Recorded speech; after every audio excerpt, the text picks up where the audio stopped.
All right, so resuming now with our chapter-by-chapter analysis of Rudolf Steiner's Outline of Esoteric Science, we are up to page 252 in the book, and now we're looking at the Post-Atlantean civilizations. Last time we saw what happened with Atlantis, and now this time we're looking at Post-Atlantean civilizations. And he's got these, of course, broken down into 7 of them, and we're in the 5th, so the last 2, the 6th and the 7th, the Russian and the American, have not taken place yet, and they're pretty far off into the future. I'll read you the dates that he gives for these civilizations. They're somewhat questionable.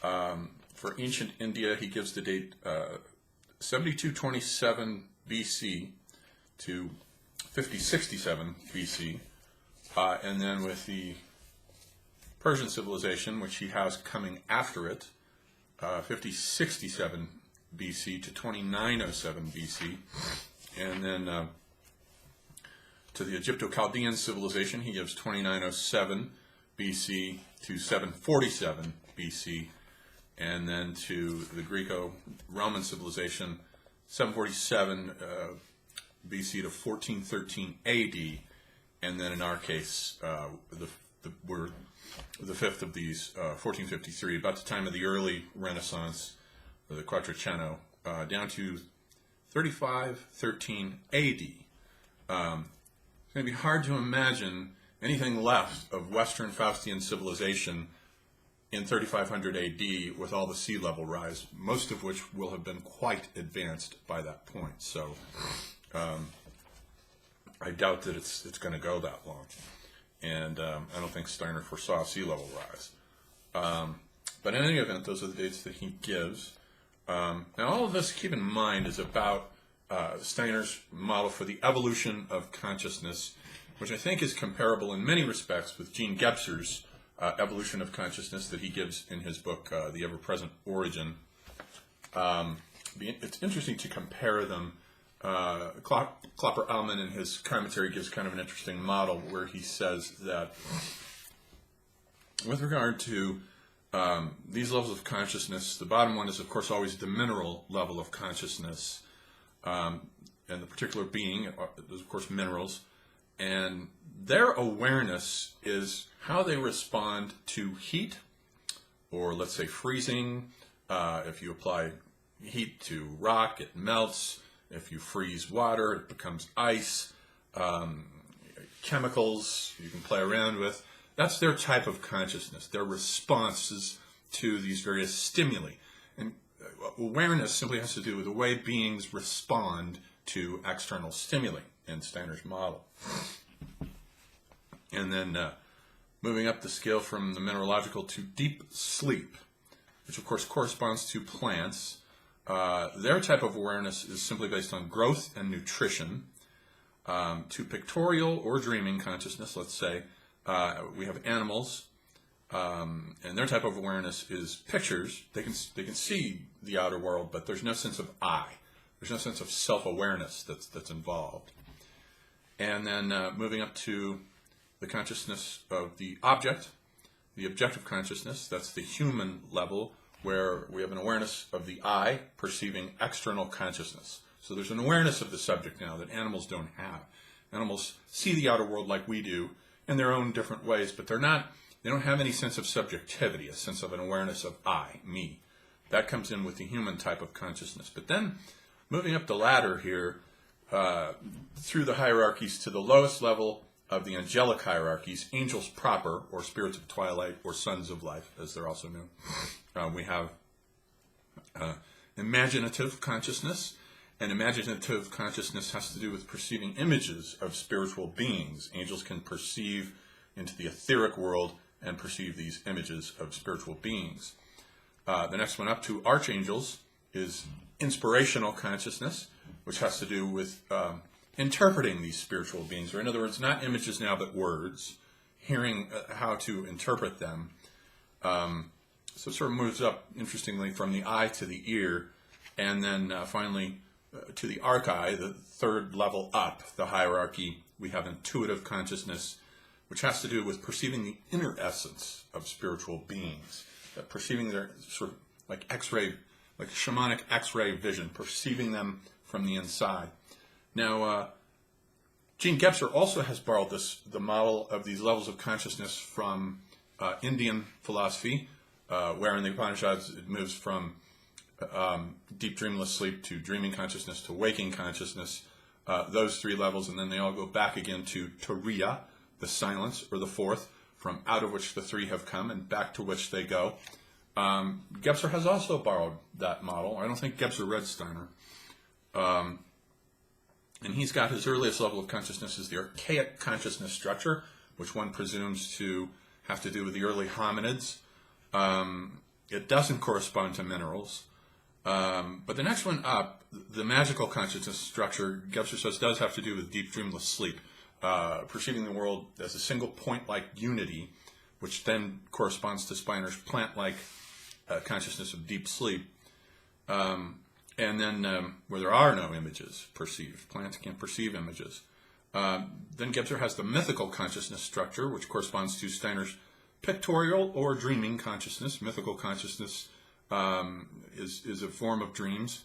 Joseph Campbell used to say, I think, myths are public dreams and dreams are private myths, so they correspond. And then the mental consciousness structure of Gebser corresponds to the objective world of humans analyzing external objects and the I coming in. Then he has finally the integral consciousness structure, which he sees coming in at the end of the 19th century, where he takes up all the previous four, which are sort of transcended but included in his integral consciousness structure, which curiously enough he perceives coming in about the same time as in a different model that Steiner gives, that he calls the coming of the Archangel Michael, and in his age, the Michaelic age, he has beginning in the middle of the 19th century. So there's an interesting correspondence there that's a different model. So I thought that would be worth thinking about here. This is basically the essence of what we're looking at in Steiner, is the evolution of these types of consciousness. So looking at, we'll start in this video. We'll just do the first two Post-Atlantean civilizations of India and Persia, because I think they form an interesting contrast, and I think Steiner's pretty right about the contrast in terms of the missions of these two civilizations, the sort of what it is that they do, but not the dates. You can't take these two civilizations and say one comes first and the other comes second, unless you want to do this and say the Neolithic in India goes all the way back to about 8,000 BC, but there it's just a village known as Mehrgar, which is just basically a mud brick type village with rooftop entry that's been imported from the Middle East through migration, that's brought in goats and cattle and so forth, and is the first place, as far as we know, to domesticate cotton.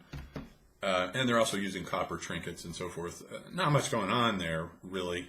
It's Neolithic all the way down until we get to India's transition into urbanism with an earlier civilization than the Vedic, which is the Hindu civilization proper, which is the Harappan civilization, where we first got the cities of, this is 2500 BC now, where we get the cities of, along the Indus Valley, of Harappa and Mohenjo-Daro, and now a bunch more have been found, Rakhigarhi and Kalibangan. A whole bunch more have been added to this very large cluster of sudden urbanization that seems to have come out of Mesopotamia, down the Persian Gulf, along the trade routes that had long been established between the Indus Valley and Mesopotamia, especially the southernmost cities of Mesopotamia, Eridu, Ur, and Uruk, which became pretty wealthy off of this trade. And clearly there was an exchange and a stimulus that brought urbanization into being in the Harappan civilization, which lasts for about 1,000 years, down to about 1600 BC, when there's evidence of it just falling apart. Nobody's 100% certain why. There are various hypotheses. Plague. Mohenjo-Daro, we know, was wiped out by flooding. It just, the river there just kept flooding, and they kept having to rebuild it. And every time they rebuilt the city, it was worse. It was crappier. than the previous incarnation of it. Pretty soon, I think it just wore them down and it became uninhabitable. But that's only one of the cities, one of the southernmost. Another hypothesis is Vedic Aryans coming in. Vedic Aryans definitely do come in around this time, 1600 BC, 1500 BC, right in this time. And this is a very different people. They have the horse. There is no evidence of the use of horses in Harappa. They have the horse. They don't have riding. The Harappans are using riding. They have the chariot. They have lots of weapons. Not much evidence of use of weapons in Harappa. And clearly, their oldest document is the Rig Veda, which dates to about 1200 BC, which is written in Sanskrit. And I've read the entire Rig Veda. There's no references in the Rig Veda to reincarnation. It's not there. The Vedic Aryans don't have it. As far as I know, none of the Aryans or Indo-Europeans had the concept of reincarnation. Clearly, Harappa did have it. We have plenty of stamp seals showing individuals in yoga posture. So clearly, reincarnation and yoga were a native development that gradually seeped up into the incoming sign regime of the Vedic Aryans and eventually penetrated it, starting with the Upanishads, which date from about 800 BC, and the famous Yajnavalkya, who is the one who somehow recovered it from Harappan civilization and taught it to Hindu society as a means of self-salvation, so that you don't have to go do the rituals of the Brahmin priests and offer sacrifices into the butter sacrifices, ghee, which is butter that has been purified of its fat and poured into their little portable fire altars, because they were nomadic, so they don't have temples at this time. They just have these portable fire altars that you can pack up and carry with you on horseback anywhere you want to go. So Steiner dates 7,000 to 5,000 don't really work very comfortably, since Persian civilization is also Indo-Aryan. The Indo-Aryans are coming in around the same time in Persian civilization, and in Persian civilization we're getting dates from about the same time, about 1200 or 1000 BC, right in there, which seems to be the earliest origin for the Gathas, which corresponds to the Rig Veda as the oldest of the Persian texts. And since the language of the Gathas is very similar to the language of the Rig Veda, these two groups cannot have been separated for very long. So they're pretty much virtually contemporaneous, not sequential. So they're contemporaneous. So I think that Steiner does have the contrast between their missions, their teachings, and what they're trying to do pretty much right. He says that the Indian civilization, for them, they still want to retain contact with the super-sensible world. They're still in very strong contact with it. And he says that the Christ initiate, which presumably is modeled on, let's say, Manu, has come over as a survivor from the Post-Atlantean civilization and has copies of the etheric and astral bodies of its 7 greatest teachers, and then passes them on to 7 great teachers in the Indian civilization. And these teachers are probably modeled off of the 7 rishis who correspond to the 7 stars of the Big Dipper, Ursa Major. And the rishis are said to have heard the Vedas, heard them, sung to them. They weren't written down for a long, long time. They were simply sung through oral recitation, and they were regarded as the authors of the Rig Veda. So Steiner's 7 initiates here must correspond to them in some way. But the emphasis is on the supersensible world, and the physical world is an illusion, Maya. They totally devalue it, which is correct. They completely devalue it. The Hindus had a very poor relationship to the physical plane, so poor that Spengler demonstrates in The Decline of the West that they're basically an ahistoric civilization. The world was a dream for them. We have almost no work of history from this civilization. There's no written histories of anything, simply these large epics and large collections of sacred writings that have been passed along from generation to generation through oral tradition and oral storytelling. This was a tradition in whom the etheric body was very strong because there's a prodigious feat of memory that went on amongst all of these rishis, yogis, sannyasins, all of these wanderers who would set up schools where you would learn through rote memory and recitation these teachings, a bit like Ray Bradbury in the end of Fahrenheit 451 has this idea that if all the books are going to be burned, different individuals will have to memorize texts like Jane Eyre, let's say, or Wuthering Heights, and be able to recite them line by line. It's basically what the Hindus did. So Steiner is right that their mission was to retain contact with the supersensible world, and the physical world for them was something that really didn't exist. It was a dream, an illusion. Whereas for the Persian civilization, he does have right, I think, too, that there's a turning toward the physical world. The physical world now becomes important. It's not Maya. It's not an illusion. He puts Zarathustra back around, he doesn't give the date, but well back into the Neolithic. Mary Sedegast wrote a very good book. I had mentioned her previously as the author of Plato Prehistorian, which is her version of the myth of Atlantis, which I think was written in 1986. She wrote a wonderful book about this hypothesis of Zarathustra dating all the way back to about 6000 BC, which is, there are 3 dates given for him. Steiner obviously favors that he says there's an original Zarathustra, of which the historical Zarathustra is a much later echo and not the same individual. And Mary Sedegast has Zarathustra initiating the origins of agriculture, or at least its a later phase. It's a so-called pottery phase, which comes after the 2 pre-pottery phases, and initiating the emphasis on agriculture, on following the right path, the right work, the right world. Through physical work in this world, we can redeem the original world of light. So unlike India, where the emphasis is on monism, a single world soul, a Brahman, where there's just this single being or energy source, but we have dualism in Persia. So we have a separation into 2 divinities, Ahura Mazda, the god of light, who creates a world of light, and Angra Mainyu, also known as Ahriman, who is his antagonist, who is the god of darkness, who spoils this world of light and introduces everything that's evil into it, scorpions and snakes and anything that's illness, whatever you want, Ahriman introduces into this world. He's the god of the physical world, the god of matter that the Hindus have devalued, whereas Ahura Mazda is the god of light. And there's also an interesting contrast between India and Persia in the sense of their historical models.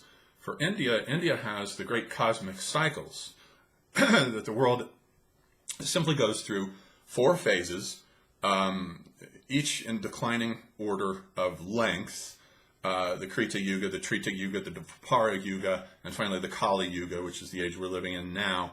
And then it'll start back up again, and the same things will happen all over again. So it's a cyclical, never-ending model, whereas the Persians, who I think very much are aware of the Indian world and intentionally have turned it upside down.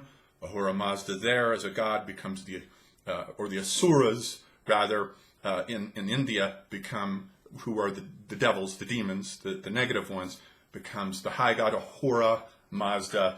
There are all kinds of inversions, and Persia introduces the single one-shot arc model of history for the first time ever, in which, once again, there are 4 ages, but they don't repeat. It's a 12,000-year arc in which there's an original creation of a world of light, in which Gaiamart is the cosmic man who is slain by a cosmic antagonist, and from his body he decays, and all the metals and minerals come out of his body, whereas from the cosmic bull that is slain, all the plants and animals come from the bull's semen as it hits the ground once it's slain. And these 4, there's a 12,000-year arc, so it's divided into 4 phases of 3,000 years each. And we have Gaiamart at the beginning, and then in the middle, Zarathustra himself is said to come. A lot of scholars favor the date of 500 BC as the Achaemenid Empire is coming in. And then finally, at the end of history, will come the Saoshant, who will help restore the world of light, which we are all participating in doing through following our tasks, performing our agricultural tasks, or our tasks as a potter or a blacksmith. Whatever we're doing, we're working towards a restoration of the light. And we were following the help of the Amisha Spentas, which are the prototypes of the angels that migrate further west, that personify various types of ethics, right doing, right acting, right thinking, right seeing, what have you. And so the whole world is based on a cosmic restoration to get back to that light, whereas the Hindu model has each epoch getting worse and worse and worse down to the Kali Yuga until the whole thing terminates and starts up again.